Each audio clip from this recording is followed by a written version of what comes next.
Salut! Bienvenue dans Bref Instant, la vidéo qui te parle vite fait d'une série en cours. Et aujourd'hui, place à un manga qui met en scène histoire de cœur et réseau social. Et une mort aussi, hein, c'est vrai. Ouais.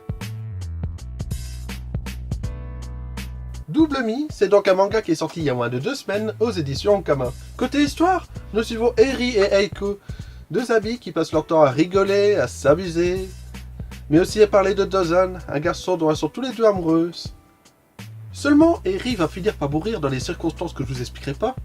Et c'est alors que la nouvelle extension du réseau social Double Mi, nommée Résurrection, se met en marche. Celle-ci imite la défunte à travers des dialogues virtuels. Alors pour moi, dès que ça parle de technologie futuriste, je saute dessus car c'est quelque chose que j'aime beaucoup dans les mangas.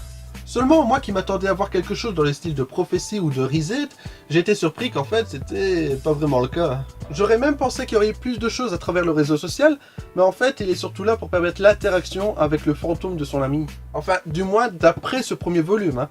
Car au début il y a un léger chapitre qui me fait penser qu'il va peut-être y avoir plus d'importance pour les tomes à venir. Ici, durant ce premier tome, on va plus suivre le personnage, leur histoire, leur relation avec Dozan qui semble avoir une assez grande importance pour l'histoire. Mais attention, hein, ce n'est pas juste une histoire de cœur, hein. Sinon j'aurais pas accroché. Hein.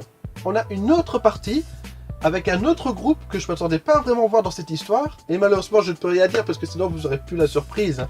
Mais disons que c'est plus ce côté-là qui va permettre de rythmer ce premier tome. Et par contre, la fin...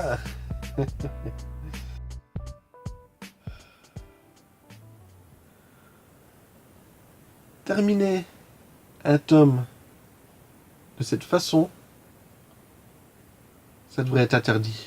Il se passe un truc de fou qu'on s'attendait pas forcément. Non mais putain, ça va être dur d'attendre la suite là. Ce premier tome, il ne m'a pas plu. Il m'a presque conquis. Oui, je dis presque parce que c'est juste le premier tome. Hein. Et je peux vous dire que parmi les séries que je suis en train de suivre, ça va être l'une parmi lesquelles je vais suivre de très près. Alors évidemment, moi, je vous le conseille, achetez-le, lisez-le, et dites-moi ce que vous en pensez. Mais en tout cas, moi je vous le redis, vivement la suite.